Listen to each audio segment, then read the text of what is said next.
feeling of, you've got a course, whatever it is, point A to point B along this line, and it's you and your equipment, and here's your time, and go. And there's no support vehicles, there's no all the hoopla. It's just very simple in that it's just you and your skills and your gear and the route. This is the Adventure Sports Podcast, brought to you by 180 TAC. Get out there and have some fun.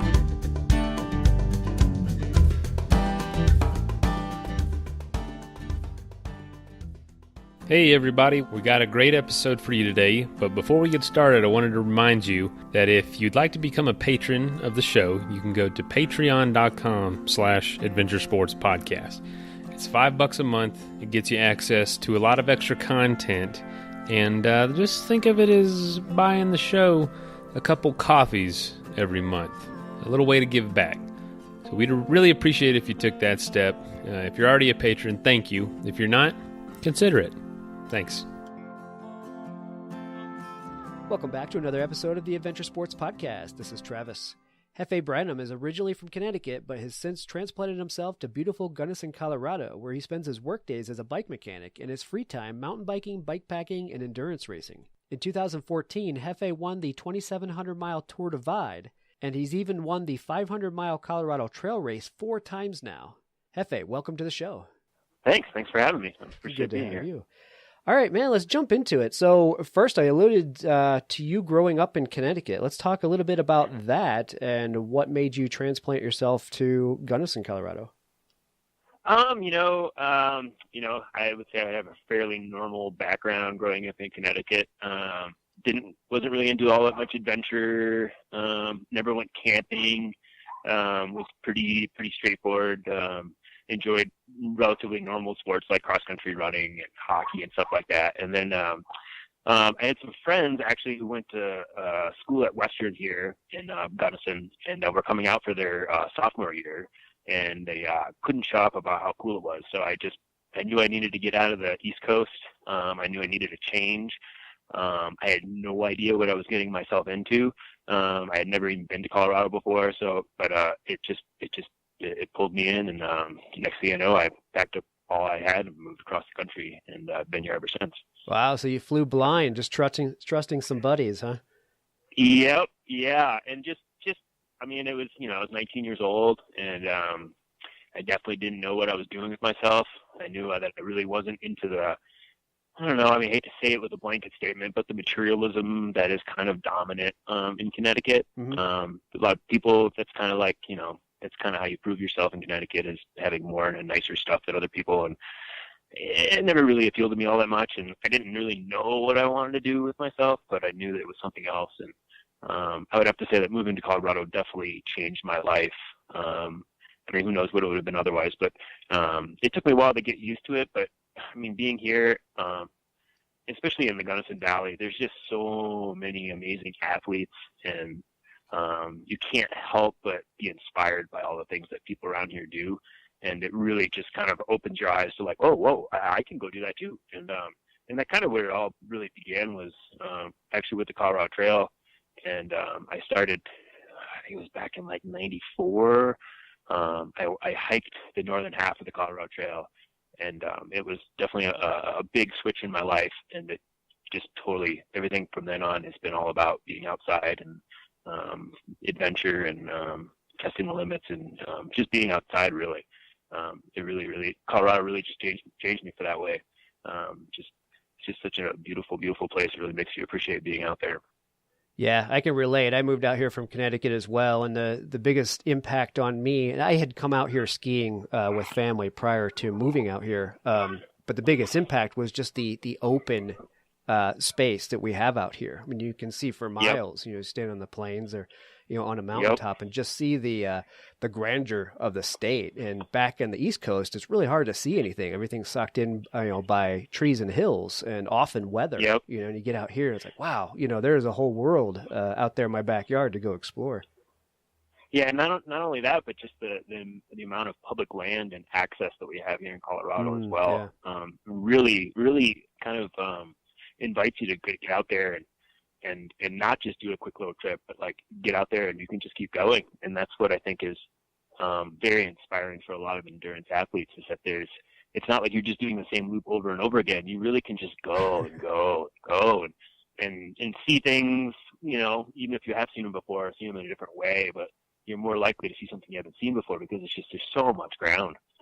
It really is just awe-inspiring, really. Yeah, well, that leads perfectly into our topics of mountain biking, backpacking, and endurance racing. So let's jump in. I got a million things I want to talk to you about, and I'm afraid we're going to run out of some time. Yeah. So let's do it. So starting with mountain biking, how is it you ended up getting into it? It sounds like you didn't do a lot of it back in Connecticut, so something snapped. The last couple of years I lived in Connecticut, we just started to mountain bike. That was probably 1990, maybe 89. We were, as kids, we were always riding our bikes in the woods, and usually it was just BMX bikes or crappy old 10 speeds. So we were always out in the woods, basically mountain biking, but on a bike that wasn't designed for it. And so even we were, teenagers, we saw these bikes, and it was like, well, that's what we want, and let's face it, the bikes back then were just terrible, but they got us out there, and it definitely, I was definitely into mountain biking, even before I moved out here. The last couple of years I was in Connecticut, and it was definitely a little bit of a translation moving out here, because back east, it's like, to me, single track back east was just like tight, rooty, you couldn't see the next turn, and then you come out here and it's just wide open space, and just a different kind of style of riding. Right. But it definitely, it took me a couple years. Actually, in the first couple years I was out here, I did mountain bike, but then I kind of gave it up for a little while. I wasn't making enough money to really support keeping a mountain bike operable, and I wasn't patient enough to learn how to do it myself. And I actually gravitated into backpacking. And like I said, I hiked the Colorado Trail, and I did that probably for like 4 or 5 years. I was a pretty hardcore backpacker, and then I eventually drifted back into mountain biking because I wanted. Well, what happened was I was also a snowshoer when I was a backpacker, and then I picked up skiing, cross country and backcountry skiing, and that movement from just stomping along, never doing more than 3 miles an hour, to gliding and being able to fly down the downhills really opened my eyes to being able to cover more ground and having more of just a plodding experience, but having an experience being out there was a little bit more exciting. And that I basically transferred that by getting into mountain biking versus backpacking. And I immediately got into bikepacking because I was still into the camping and getting out there and spending more time than just a few hours out there. So it was just like that progression of finding that excitement as well as just being out there and soaking it all in. Oh yeah, I can relate. I've ever since I started mountain biking, similar story back in Connecticut, started riding back there, and I don't remember what I had, some giant steel, hardtail, obviously back then, just heavy thing. But from day one, I always thought, man, I would love to strap a pack on, and go a long distance on this thing, before bike packing was ever a thing. And of course, my idea was that I'd carry everything on my back, and that would be brutal. Right. But, to find ourselves, in today's age and with all the bike packing equipment available, it's something that you can do. Like you said, you're not just plodding along at 3 miles an hour. You can actually cover some ground, but you're riding slow enough to actually witness and experience your surroundings, yet cover some distance. Yeah, absolutely. I mean, I have found, that the bicycle is a great way to see things, because you do, especially when you're climbing, which is most of the time, your head's up, you're able to look around. It's not like a cross-country race where your head's buried and you're looking at your front tire. You're able to look around and really see it all. But you get those little blurps of time where you feel like you're going kind of fast, and it definitely adds a level of excitement. And I think that excitement really makes it extremely addictive and compelling, and it just makes it so you really want to get back out there and do it again. Yeah, no doubt. Addictive is the word. Well, yeah, for sure. I want to dive into the Colorado Trail, but before we do, that's more self-serving. I want to know about it because obviously knowing the Colorado Trail for hiking, I've always known that, but not so much in the sense of bike packing it. So, but before we want to do that, I want to talk about a little race called the Tour Divide that you competed in and won in 2014. So tell me a little bit about that. What got you started up to ride the Tour de Divide? That's a hellish race, from what I understand.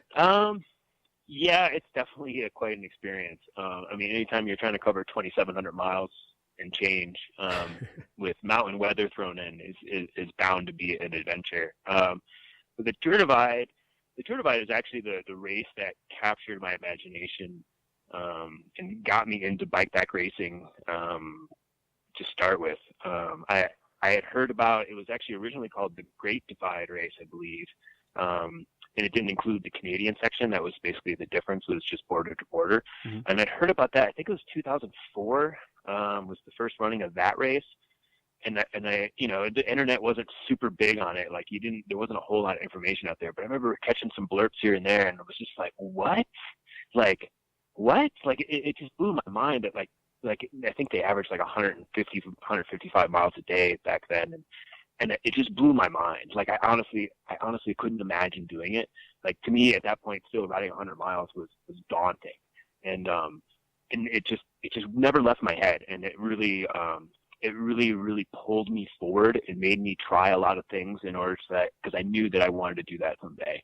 But I would say that I was extremely afraid of it. I was scared of a lot of the situations that I would arise doing that. And I was just basically scared, and I didn't do it for years. And so what I did was I just did all these, smaller races to kind of train myself, to do the Tour Divide successfully. So I started with the Grand Loop, which is a little race, a little loop outside of Grand Junction. And I also did the Arizona Trail Race and the Colorado Trail Race. And then eventually worked myself up to doing the Tour Divide the first time in 2011, and then I did it again in 2014. And I will have to say that it's one of those things where I think there's a lot of people who are interested in it and whose imagination is captured by it. And I just have to say, if you are captured by it, don't wait forever like I did. Go out there and do it, because it is it's hard, it's brutal, it'll make you cry, it'll make you want to go home, but it is an amazing experience. The first time I did it was just absolutely powerful, and it was just such an amazing time to be out there. And I mean, even though it hurt so much, I would not have traded it any minute I was out there for any other experience. It was just so fulfilling. And like I said, it was such a dream that I wanted to do for so long that it felt so good to be out there. And it was just, it's a cool experience. It's definitely different than doing these other races like the Colorado Trail Race, which are relatively short in time.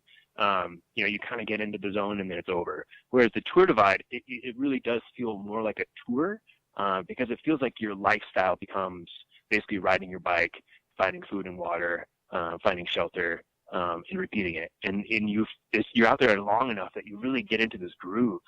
And it really just, it feels like it's your life, and it's a very fulfilling way to travel. And like we said before, you get to see some very, very rural and beautiful places, and it's just a really cool little slice of America that you really get to experience firsthand. And that you're there, you're riding in it every day. You're seeing the sunrises and the sunsets.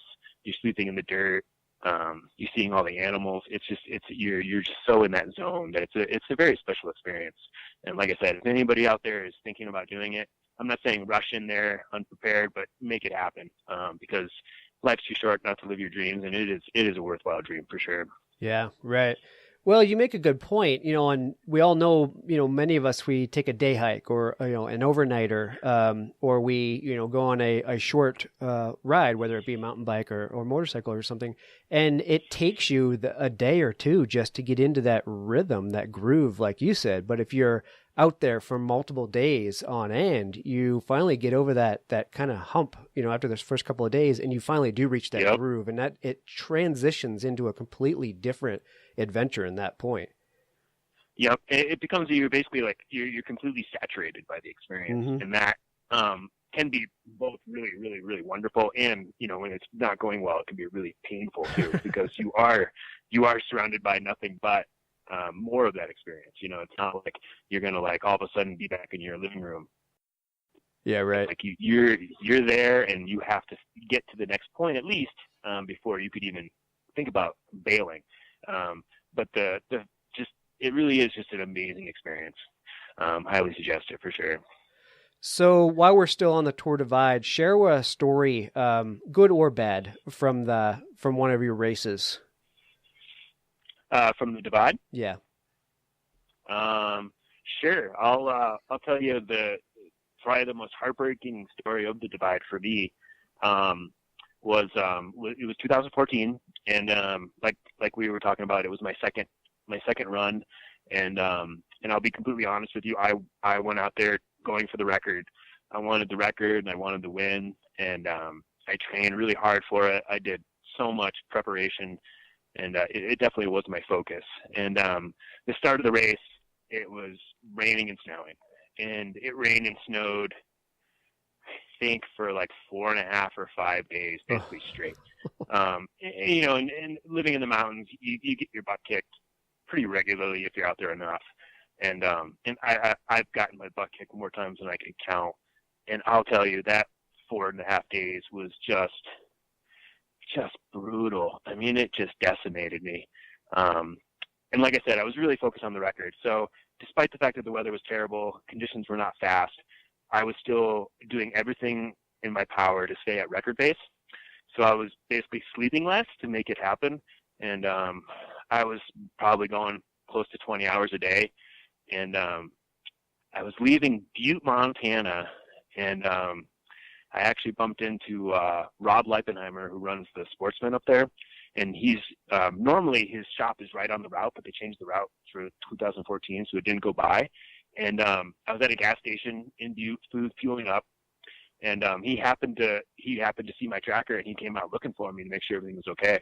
And we were talking for a few minutes, and he's like, there's a big storm coming in tonight? And I'm like, yeah, it's been raining and snowing the last 4.5 days. And he's like, well, there's a big storm coming. And I'm like, are you kidding me? And he's like, yeah. And I'm like, well, I'm going, I'm going. Like, I'm not stopping.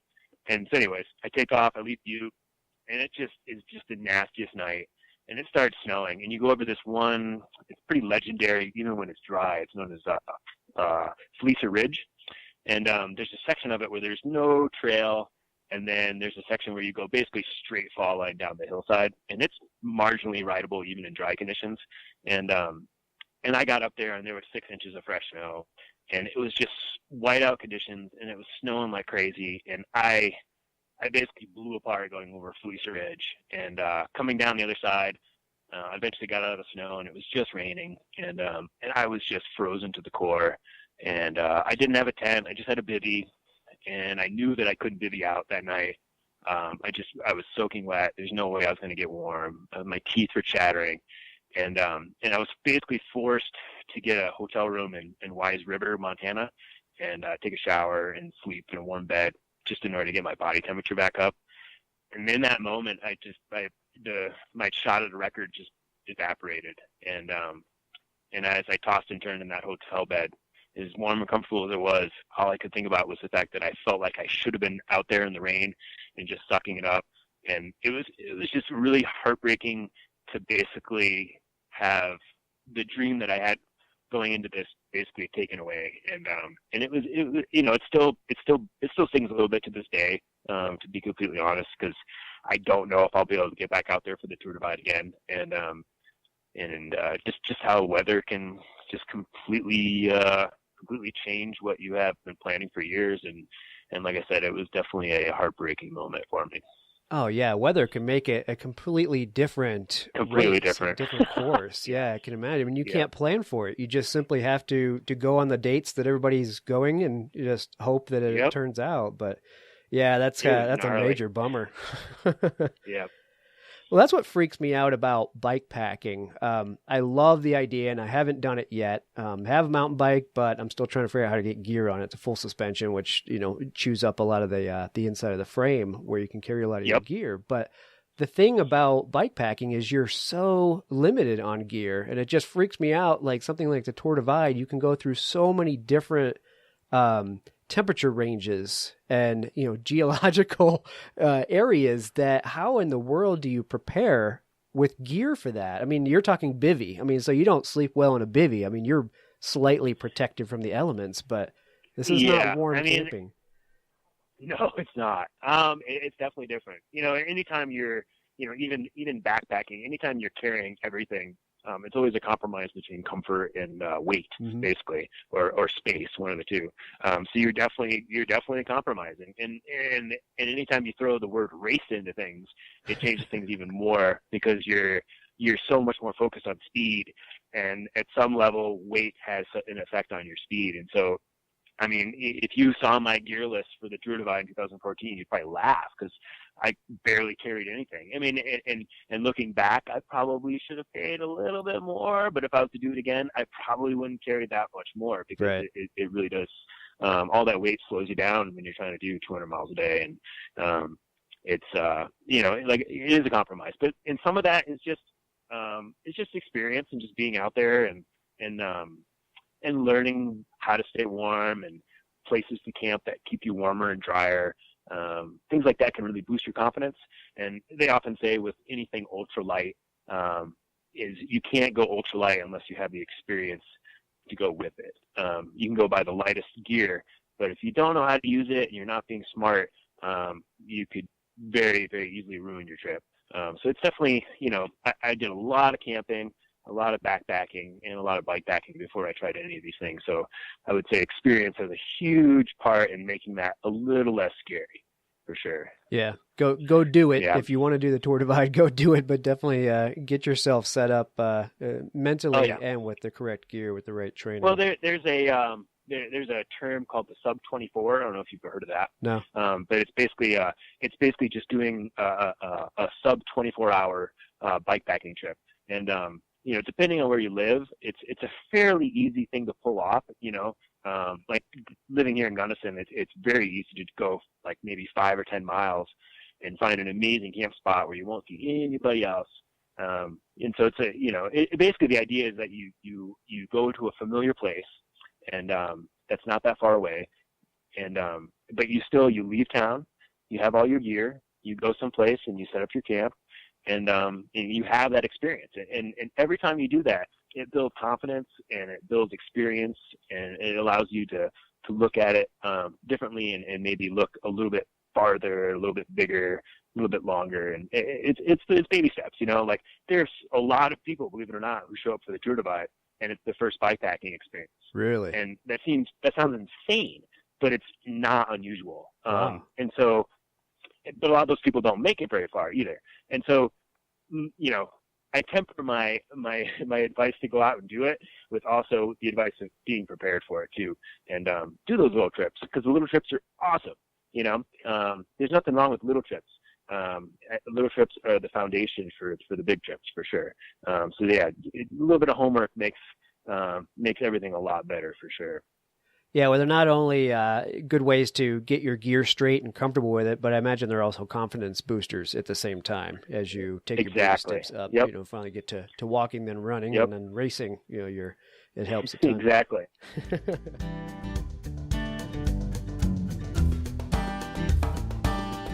By now, you certainly know who Bent Gate is. That's for a great reason. Bent Gate Mountaineering has been sponsoring the Adventure Sports Podcast almost from the beginning, and we really appreciate that. They've made it possible for all the great shows to continue coming your way. We want to say thanks by reminding you to go to them for your backcountry gear. If you live in Colorado, then just stop by their store in Golden. If not, go to bentgate.com. They have what you need, from the latest ultralight gear to the tried and true classics for climbing, hiking, and camping, like Arc'teryx, Hilleberg, Nemo, Western Mountaineering, and many more. Need advice? They have you covered there too. Their staff are passionate adventurers who can offer help from their own experiences. Bentgate also hosts lots of events and speakers. Check out their website to see the schedule and to see all of their products. Help take care of the Adventure Sports Podcast by getting your gear from Bentgate Mountaineering. All right, let's talk about the Colorado Trail then. Again, like I said, I've known plenty about the Colorado Trail and hiking it, but it wasn't until recently that I discovered the actual Colorado Trail race. So this started back in 2007, correct? Yep. 2007 was the inaugural. Yep. Yep, 2007, and it's nearly 500 miles. What I understand is it's gone through a few iterations since the birth of it in '07. So I imagine the mileage has ranged a little bit. But you have ridden it. Did I get it right? 8 times now? Let's see. I think I finished it 7 times. I started it one other time and didn't finish. Okay. 2011, I started it, and it was the same year I did the Tour Divide, and that was a bad idea. That's a good excuse. I'll let you have that one. Yeah. Yeah. I made it to Leadville, and it was before I got to Leadville, but I was like, yeah, I didn't have a lot of time, and I definitely was not going to be able to do it in the time I had. And going into Leadville, I was like, okay, yeah, this is not going to happen. little too gung-ho that year. Yeah, I was definitely way too gung-ho. Okay. Yeah, right. Reality was a much different situation. I'm sure. So let's go into what the trail is. Now, for those that don't know what the Colorado Trail is, maybe out of state, this is a trail that runs from essentially Littleton, which is southwest Denver, and runs out to Durango, which is in the southwest corner of the state. Like I said, it's roughly 500 miles. What kind of is a loaded question? What kind of elevation gain are we talking here? I read it's pretty extreme. I believe that they're saying it's between 60 and 70,000. Yeah, vertical. 70 is what I read. Yeah, and I don't think my GPS clocked it last time I did it. So I can't verify that that's 100% true, but I've heard it from a few different sources, so I would say it's probably about right. And that's one thing that sets the Colorado Trail race apart from a lot of other bikepacking races. It's just there is a lot of up and down. And as anybody who's probably ridden in the mountains in Colorado can attest to you, there's rarely too much flat. You're pretty much going up or you're going down, and it's usually pretty steep and rough in between. And yeah, in the Colorado Trail, the race itself has changed quite a bit from the beginning, as more sections of trail have been basically built by the Colorado Trail Foundation. They've been slowly adopted by the race itself. So it's actually gotten a lot harder, and it's gotten longer over the years. The original course was actually quite a bit easier than the current course. The current course is definitely really, really, really hard. I would say it's the hardest course is the current course for sure. Wow. And they also reverse the direction every year now too. Last year we went Denver to Durango, and I believe this coming year will be Durango to Denver. It alternates every year now, which throws a curveball into things too. So how does that? How do they compare? Going, I don't know if I want to say east to west, west to east, or north to south. But how does it compare between Denver to Durango and back? It's still very much up for debate which way is quote unquote faster or easier. They both kind of have their own unique challenges as far as resupply. I would say the resupply is definitely a little different going in the different directions, and also. I think that you don't hit tree line going out of Denver for I think 70 miles or something like that. Whereas you hit tree line 25 miles in going out of Durango. So you do a lot more climbing right off the bat, and you get kind of a good slap in the face really quickly going out of Durango. But yeah, either way, it's hard. I wouldn't say either direction is easy by any means, and I really couldn't tell you if one of them's easier than the other. They're both really, really tricky. And I don't know if I necessarily have a favorite either. I like it in both directions, to be honest. Yeah.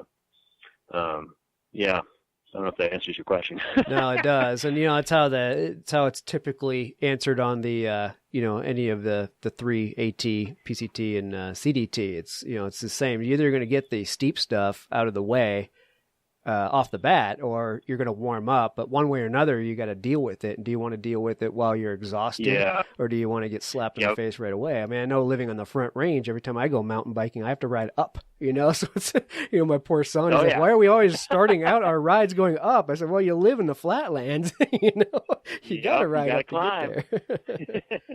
You got to climb. No, for sure. And that's definitely the case. A lot of people say that going out of Durango, you do some of the hardest stuff when you're a little bit fresher. but like I said, I don't know if it really is any easier. It's just a kick in the pants either way. Right, right. Well, here's what blows me away. I mean, we're talking, again, like I said, 500 miles, and the course records. I think we're under 4 days now, right? 3 days, 19 hours? Yeah. Yeah, I can't remember what Neil did it in this year, but he was definitely under 3 days. I want to say I can't remember the number, but yeah, Yeah, under 4 days. 3:19:50. Yep. And I did a shorter, easier course. I think it was 2012. I was the first one to go under 3 days. I did literally it was 3:23:42 or something like that. Like I couldn't have been any closer to under 4 days, and that was a significantly easier course. I really can't imagine going sub 4 days on the current course. It's 50 miles longer, and I think it's got 10,000 more vertical than the one I did it on, and so it's really impressive that they're still going under 4 days. Man. Could it be that part of me just doesn't want to go there anymore? Right. Just because it requires so little sleep, I should say. Not only you have to be going fast, but I think Neil was sleeping an hour a night when he set the record this year, and that's how I've done it in the past, is basically sleeping an hour a night. And it's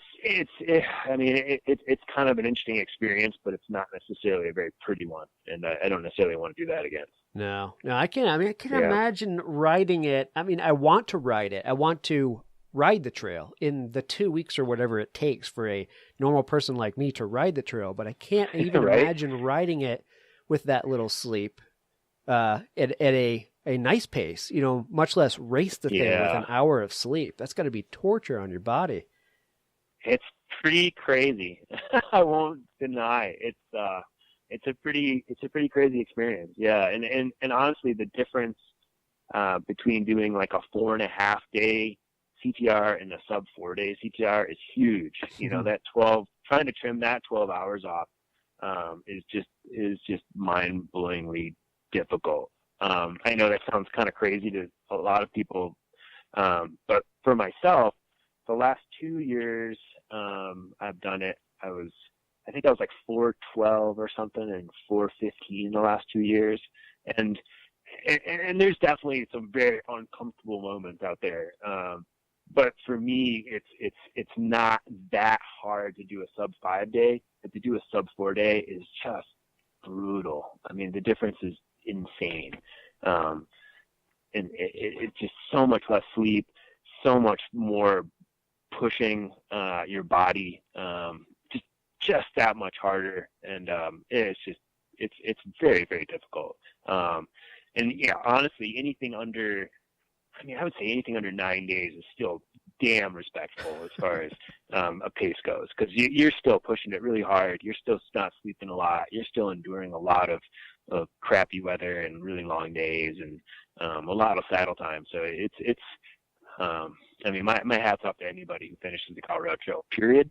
But if you're doing it under 9 days, you're a haunch. Yeah, no doubt. Yeah. Well, I'm going to leave that up to you guys. I have dreams of riding it, but like I said, I'll take the 2 weeks or more, and I will probably end up having to do it in a couple different trips. Yeah, for sure. Yeah, in all honesty, life gets in the way of things, stuff like that. No, and coming from somebody who is into the speed aspect, I think that doing it on a tour is an absolutely beautiful, wonderful endeavor. I think that racing has its place, but touring is definitely a great way to do things too. And I've done it enough times that I don't feel like I'm missing out on anything by riding all night, missing a lot of beautiful flowers and stuff like that, because I can still imagine in all the other times that I've been through those same sections, so I can kind of fill in the blanks even if it is dark. But there's a lot of people who've said that riding the Colorado Trail, any of it at night is just wrong. Basically, that like missing any of that ground, missing seeing any of that ground is just wrong, because it's just such a beautiful trail. Not the trail itself. The trail itself varies from beautiful to awful, but the terrain you go through is just really, really spectacular. And there's places on the Colorado Trail that I haven't been everywhere, but I've been in a lot of places, and there are a few locations along the trail that are just the most beautiful places I've ever been. Just really, really, really pretty spots. And racing it, like, I can't tell you how many times you like go by a spot, like, that is the most perfect camp spot I've ever seen. And you're like, yeah, but I'm going to keep riding. You know, like, it's almost heartbreaking how many times you're like, wow, that is the most perfect spot. Or you do pass someone who is camped and they have their campfire going, and you're like, yeah. And you're like, no, I'm just going to keep riding to the night by myself, talking to myself, singing songs, going crazy, you know. So there's definitely, I applaud people who go out there and just tour it. I think it's a spectacular way to see the trail, and not everybody should race. Racing is a great thing, but touring it is just spectacular, I think. Yeah. Well, I look forward to it someday. Well, I don't want to get Heck off yeah, that topic without mentioning that you may have started 8 times, completed 7 times, but out of those you won it 4 times. That's pretty darn impressive. Yeah, I guess I have won it 4 times, haven't I? That's that pretty right? serious. I mean, I haven't really paid attention to how many entrants are in these things, but yeah, I mean, to win it 4 times, that's an impressive feat. So kudos to you, man. Thanks. I mean, a lot of it is that the fact that I started 7 times, and you know, like this year, I mean, the win. I mean, technically I won, but I don't really feel like I won the race this year. With Neil starting a day after us and going basically faster than everybody. I don't know if you know the story about this year's race, but No. Neil Balchenko started with everybody else and got about 30 miles in and laid his bike down on a switchback and broke his shifter paddle off. And so he ended up DNFing, going back to Denver, getting his bike fixed, and starting 24 hours after the field. And he passed everybody but me. No kidding. He was literally 22 hours faster than me, but because he started 24 hours behind me, he didn't get the official win. But in my mind, you know, I mean, quote unquote, technically I won, but really in my mind, Neil definitely won the race. If he hadn't had that little mishap, he definitely would have been out there in front by far. Right. But yeah, technically I won. And I'm not, you know, I think it's great, but I'm not like, you know, rubbing that in anybody's face by any means. No, you deserve it though, man. Take it. Yeah, Neil will be back. You know, yeah, and you know, I'm not done with the race, but I doubt I'll be winning too anymore, just because those guys are just going so much faster and are willing to sacrifice a little bit more than I am at this point. But yeah, I mean, I love the Colorado Trail, and I'm going to race it as many times as I possibly can. I won't be able to do it this summer, but I'm hoping to be back the summer after for sure. And yeah, it's a different experience every time, and it's a powerful experience every time, and it's something that, and it's a fairly easy one for me to pull off because the logistics are fairly easy. I live halfway between the start and the finish, so it's only a 4-hour ride to the start or finish, depending on which direction it goes. Mm-hmm. I know the trail extremely well, so it doesn't require a lot of planning. And like I said, it's an experience that I really, really do enjoy, and it's different every time, and that's what kind of keeps me coming back. So I'll probably keep doing it. Yeah. So when are you going to set out to tour it and not race it?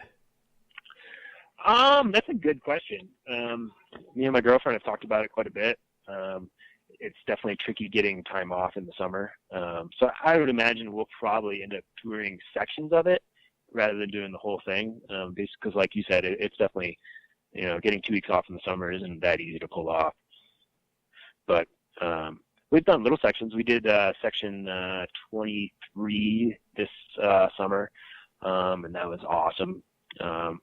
And if anybody's familiar with the trail at all, section 23 is a relatively new section. It's been only around for like 6 or 7 years, and it's all above tree line, and it is absolutely spectacular. And it's if anybody wants to do a day ride or a couple day trip, it's not an easy section. Like I said, it's above tree line. There's a lot of storm activity in that area, but it is absolutely magnificent. It's definitely one of my favorite sections of the trail. So, yeah, we'll probably just keep doing little sections here and there, and just kind of knocking off little bits. Yeah, yeah. Well, that's a good point, and I wanted to ask that. So, if somebody wanted to ride some of it but not do the whole thing, is Section 23? That's your recommendation of the one to do? I mean, it's not the easiest section to do. It's probably got the shortest window as far as from being snow free to getting snow again. It's not the section to do. I mean, there are a lot of sections of the Colorado Trail that are worth doing. There's only a few sections that are quote unquote not worth doing, so to speak. But no, it's a great section. I would also say the section from Silverton to Durango or vice versa is spectacular. There's some really great sections off of Kenosha Pass and around Breckenridge. That's the thing. I mean, there are a lot of little bits of the Colorado Trail that I can close my eyes and I can picture, and it makes me smile for sure. And that's the thing. I mean, it doesn't have to be any one section. And if you live in Colorado, just finding a section that's relatively close to home that you can work out the logistics for is good enough reason to do that section. They all have really, really cool bits to them. And I would suggest doing any one that kind of catches your imagination. They're all worth doing. Section 23 is just one of those sections that's like just so incredible because it's like you feel like you're in Switzerland. When you're up there, you can't even see the valley floors in a lot of places. All you see are mountaintops. You can't see any towns. You can't see power lines. You can't see hardly anything except mountains. And it really is just awe-inspiring. Definitely recommend getting down there, but it's not an easy one to pull off either. But it's definitely just beautiful down there. But the prettiest section I would have to say is probably Mullis Pass to Durango. Mm-hmm. That and Section 23 are probably the prettiest sections of the Colorado Trail for sure. Oh, you can't find yourself lost in the San Juans and not open up your eyes to absolute beauty. My gosh, probably the most of the most beautiful scenery in the world. It's just magnificent down there. It really is. Yeah, I love it. If you want to get into backpacking but you're not sure where to start, go check out campcrate.net. Camp Crate can help you plan the backpacking trip of a lifetime and supply you with all the rental gear you need. Simply go online and choose your gear and your itinerary. Camp Crate will then ship your gear anywhere in the U.S. When your trip is finished, use the pre-printed return label to ship the gear back. It's that easy. Camp Crate. Rent, explore, return.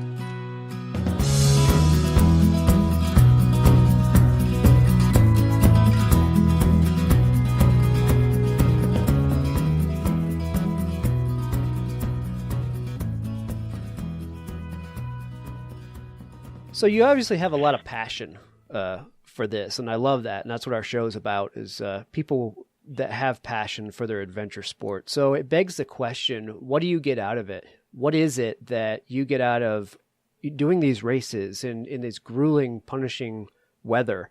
What does it do for you? That's a good question. I would say that, the short answer is that it kind of makes me tick. I would say that like everyday life isn't necessarily easy for me, like getting up and going to work. I don't like get out of bed and be like, yeah, I'm going to work, like I definitely kind of drag myself through everyday life sometimes.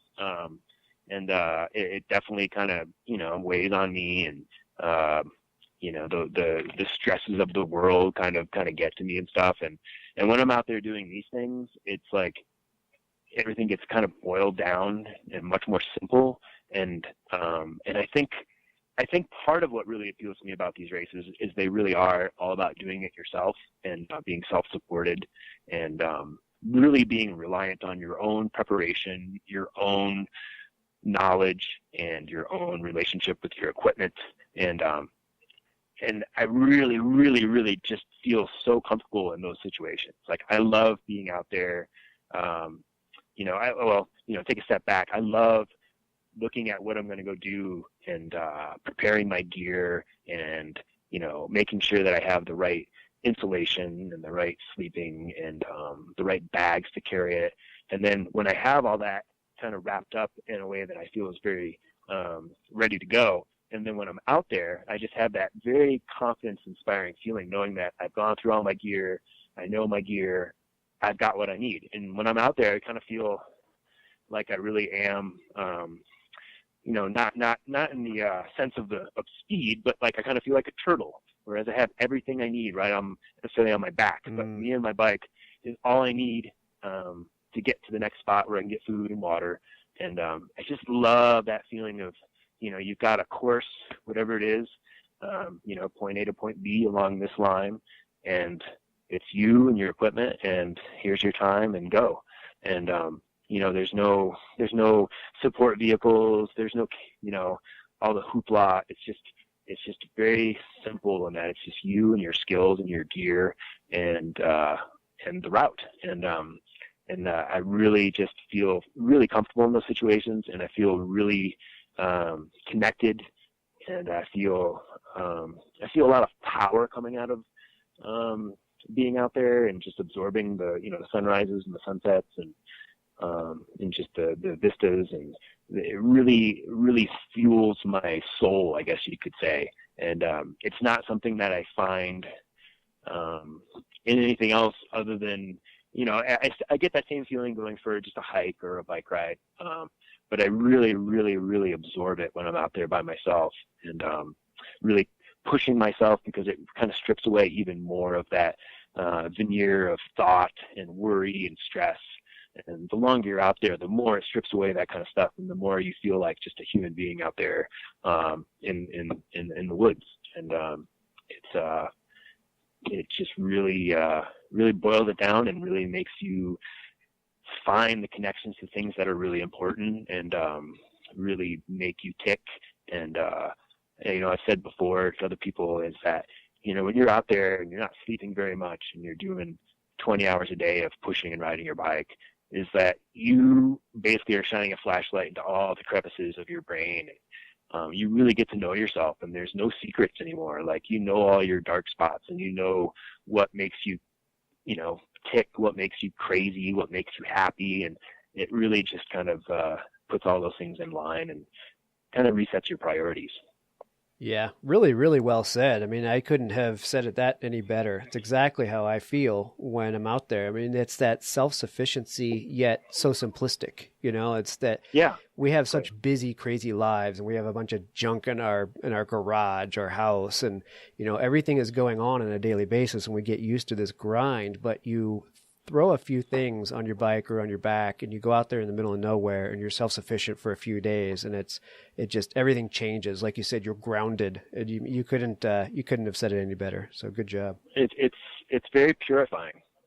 It's just a very purifying experience, and that's one reason why I recommend, not necessarily bikepacking, but anything that gets you out there and gets you into some new territory, maybe makes you feel a little small and scared and a little bit challenged, but down inside you feel good, like you because in those situations, if you did your preparation and your homework and things aren't just incredibly awful weather-wise, you've got it. You've got what you need, and it also brings what I think is an important thing that I think we forget in everyday life, is that humans are capable of so much more than just going to work and paying bills, and I think that we don't get that far away from it living in Colorado, because we're surrounded by such amazing athletes and people just pulling off just amazing things. You're just like, whoa, and I get a lot of inspiration from that. And I think that it's really important for people to not pigeonhole themselves into thinking they can't do something. Because, like I don't know how to put this in words, but like, I am not like a super fit Olympian athlete by any means. You know what I mean? Like, I'm fairly fit. I'm fairly strong, I know how to train, but like really it comes down to grit and determination, is really one of the most important things in these races. I beat people who are far more fit and far more prepared and have far better equipment than me, because I know what I can do. And I think it's really important for people not to basically shoot their dreams down because they don't feel like they're capable of doing it. Because I think that most people are capable of really, really, really great things, and it's just a matter of really just wanting it and creating the situation where it can happen. Yeah, absolutely. Well, our logo for our show is, it has the mountains, but in the middle of it says "Find your adventure and larger life." We totally believe in that. I mean, what you just described is exactly why we started this show. It doesn't matter what your adventure is. I mean, it could be Everest, or it could be the tiniest little adventure. But if it takes you outside your comfort zone and you get that feeling of setting out and accomplishing it, and you realize that you have the power to do that, it just starts stair-stepping from then on. I mean, once you realize you can do the small thing, you try the next thing, and it is so fulfilling. And you're right, we're not meant to be stuck in tiny cubicles tapping away on keyboards. We're meant to be out exploring this beautiful world that we're on. So, man, thanks for helping me inspire people to do it. And I think that we really are all capable of that, you know. And actually, I had an interesting conversation with someone the other day, and he was saying, you know, it's a little bit out there, but like basically saying that, like, he's like, man, even like the fattest person you've ever seen, like their genes, they survived the last ice age, man. Like inside of them is like a really tough Neanderthal that can handle it, you know. And it was like, oh, interesting. Good point. I mean, it really is true. I mean, I really think that we, you know, and I'm guilty of it because, and I'm still guilty of it, but I was definitely guilty of it for a really long time. And that I was like, you know, the tour divide is a good example. Like, I was like, whoa, you know, when I first heard about it, I was just like, oh my gosh, this is insane. And then for like 7 years, I was like, I can't do that. I can't do that. I can't do that. I can't do that. You know, I made up a list of excuses why I couldn't do it. And then one day I did it, and it was like, oh my gosh, I'm doing it. And like, it really was just the most amazing experience because I never thought it was actually going to happen. And when it did, it just felt so amazing and such a powerful release. And it was like, I felt like I was just like 6 feet, floating 6 feet above my head, because the whole time I just felt so high on how amazing it was to be out there living my dream. And I just think it's just sad that people don't allow themselves that, you know, it's not like every day of my life is like that by any means. You know, I have my everyday life is going to work and walking dogs and making food and doing dishes and vacuuming the floor, just like everybody else. But real person, if you have, yeah, right.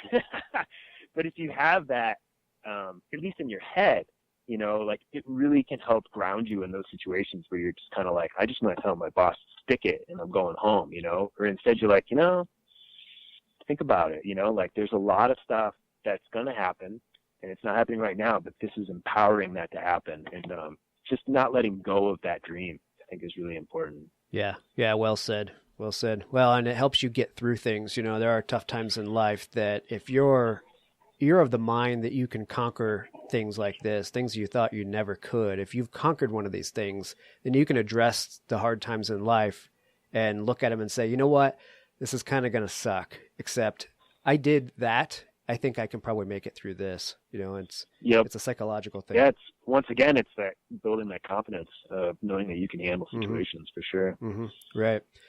So I want to talk a little bit about fat biking. I saw on your blog, which I'm going to talk about in a minute, you've been doing some fat biking. So I got to be honest, when fat biking really kind of took off this year, mainstream. And, you know, I see people on the dry trail in the summer coming by on a fat bike. And I look and I think, okay, I get everybody's got their thing, but I don't get it. It doesn't appeal to me whatsoever. Right.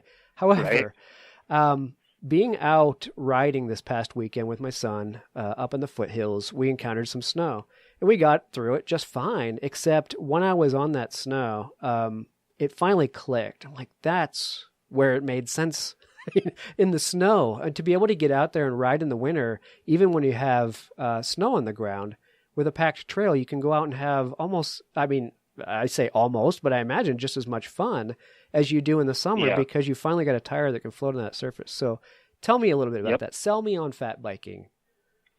And maybe what we ought to do is explain what fat biking is, because I'm not sure. I mean, we have a varied audience and not everybody's into mountain biking.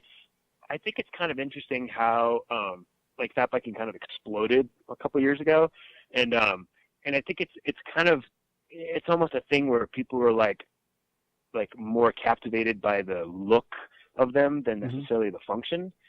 Because I mean, really all a fat bike is a mountain bike that's evolved to ride on snow. like in places like Minnesota and Alaska, they've been doing this for like 20 years, where they were like literally like It was necessary. welding two regular mountain bike rims together to get a little bit more of a footprint. Like they were making their own stuff. Really? And what we're seeing is that there was enough interest in that kind of stuff that the industry actually started making stuff for it, whereas people weren't just making it in their own garages. And when there's a full-blown manufacturing going on, all of a sudden it's way more available, way more accessible. Mm-hmm. So we're seeing that explosion of accessibility. But like you said, a lot of people are using them riding on dirt, just riding like a regular bike, which is, whatever. It's just whatever floats your boat, kind of like you said. But for me, it's just like, I've done a lot of cross-country skiing, and I still like cross-country skiing, but I got a little burnt out on it. And we have pretty long winters here in Gunnison. And, being an endurance cyclist, you need to keep on your bike at least a little bit. And usually that means riding the trainer in the winter. And you do enough of that and you start to hate your trainer. Yeah, right. Which is basically where I'm at right now, is I have a really hard time riding the trainer. But I love for me, a lot of getting exercise is being outside. So the trainer just doesn't facilitate that. And the fat bike does. And for me, it's just basically just about riding my bike. And it's basically a bike adapted to ride on snow. And I think it's funny how some people are really rubbed the wrong way by it and all that kind of stuff. And like, I have friends who are like, but I like skiing. And I'm like, I think skiing's great. I'm not dissing skiing, Like, I'm glad you like skiing. Stay off my fat bike trail. Like, well, no, I think it's all good, I think that human-powered activity, I think, is just a fantastic thing. Mm-hmm. And I think that we should, as recreationalists, I think that we should stop picking fights with each other and start working together more, so that we don't lose access altogether. And here. Because the differences are just so small, and I think it's funny how quick we are to be like, oh man, that guy, he's a dork, he's on a fat bike, and when really it's just like, yeah, the guy's on a bike, he's having fun, right? And same thing with like someone's running.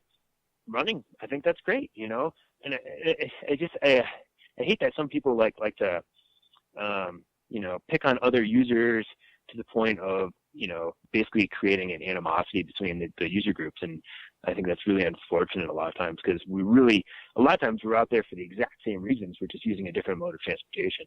Yeah, absolutely. Yes. Yeah. Well, it's like I said, I still ski. I love skiing. But I love riding my fat bike too. So. Right.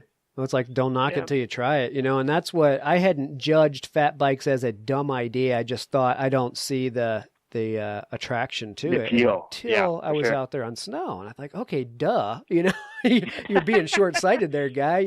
This is where it makes the difference. And I will say that riding, like, whether it be groomed or packed or whatever, if it's like, firm, single track, is absolutely phenomenally fun. I mean, we have a little bit of groomed single track around here, and it is, it's just so flippin' fun to ride. It really is. Like, and I've gone on some group rides with a bunch of people, and I've done a lot of group rides in my life, and we did a group ride probably like a month or so ago, and everybody was giggling. Like, we had a 65-year-old guy, a 50-year-old guy. We had racers in the group. We had all kinds of different levels of riders. Everybody was giggling and having fun. And I can't think of a regular mountain bike ride that I've been on where you have 6 or 7 people of different abilities who are all having fun. Because usually it's like the racers are like, can we go a little bit faster? Right, and the people are like, can we take a longer break? I don't even get to stop, And it was just like, it was just like to me, it was just a really good sign that, like, it really is just fun. And it gets people out there and gets people giggling and having fun. And I think that's a wonderful thing.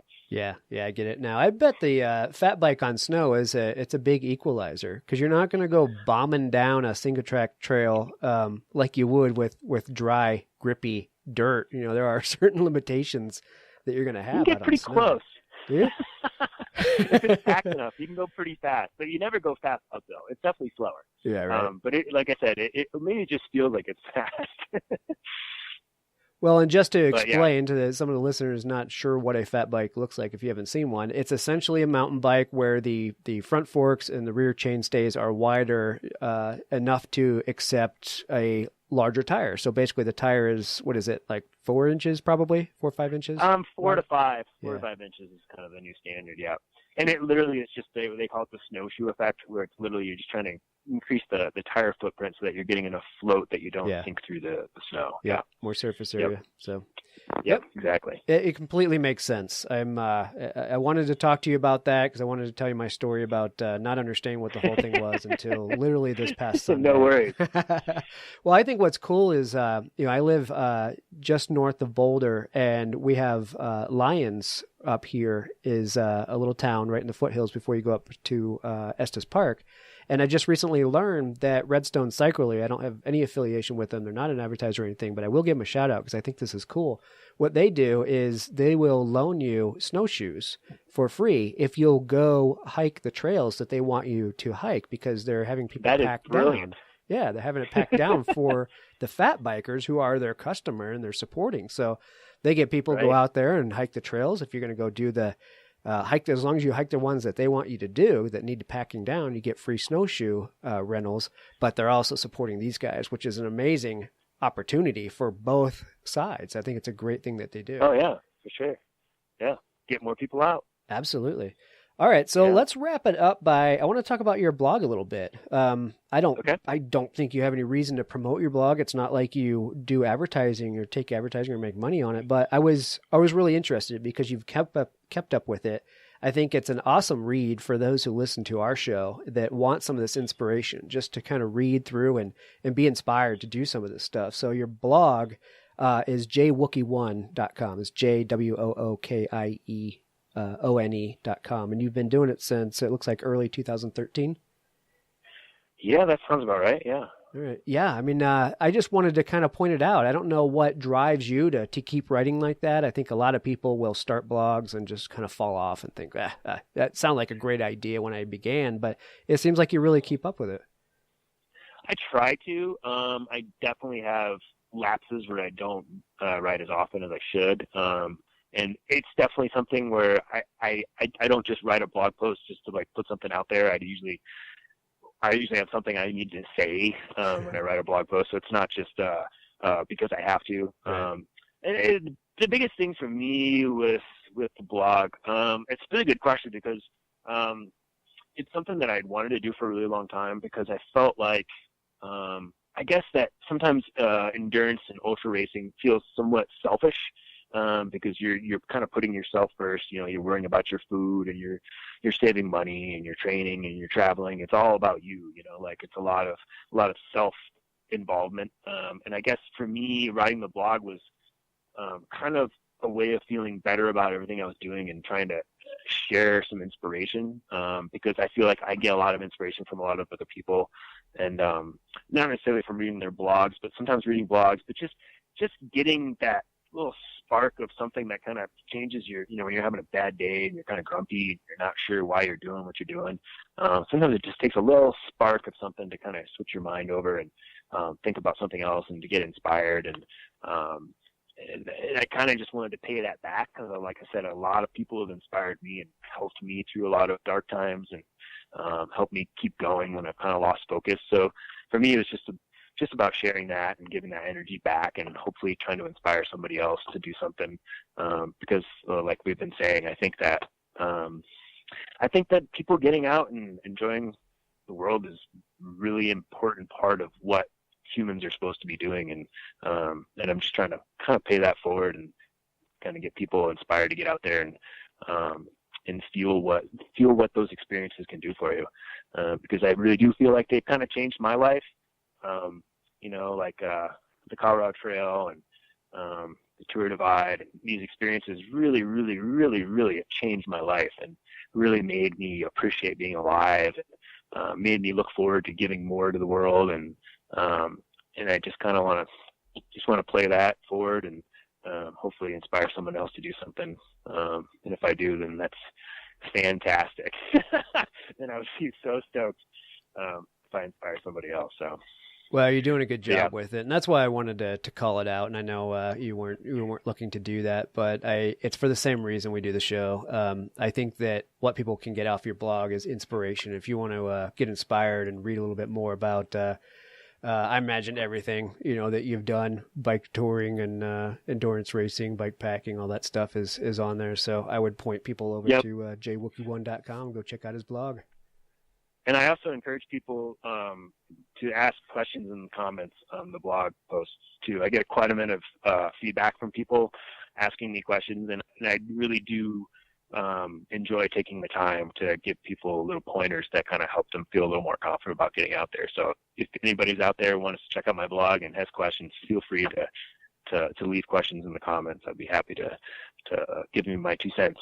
Awesome. Yeah. What a resource, man. 4-time winner of the Colorado Trail Race and 2014 winner of the Tour Divide. You can't get a better person to tap into. So guys, definitely go visit his blog and use him as a resource. I appreciate that.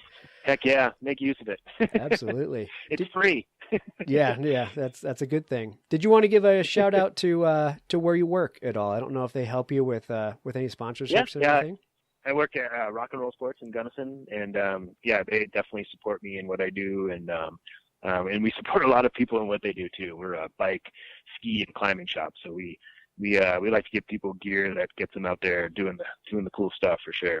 Nice. All right, guys. So if you're in Gunnison, Colorado, and you want to go do some mountain biking, or if you need a mountain bike repaired, go check out Jefe and Rock and Roll Sports in Gunnison. So, all right, man. Well, I appreciate your time. That was an awesome hour, and like I said, I didn't get to hardly any of my questions, but I think the information you gave me and the listeners has been awesome, and it was a blast to talk to you. I appreciate it.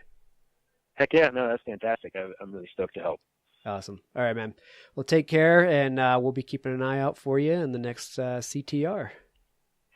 Well, it might be next year, but we'll see. All right. Well, either way, we'll watch. All right, awesome. Jefe. Man, it's good talking to you. Thank you. Night. You too. All right. Thanks for listening to the Adventure Sports Podcast. Don't forget to subscribe and be sure to tell all your friends about the show. Everybody deserves a little adventure. Until the next episode, get out there and try something new.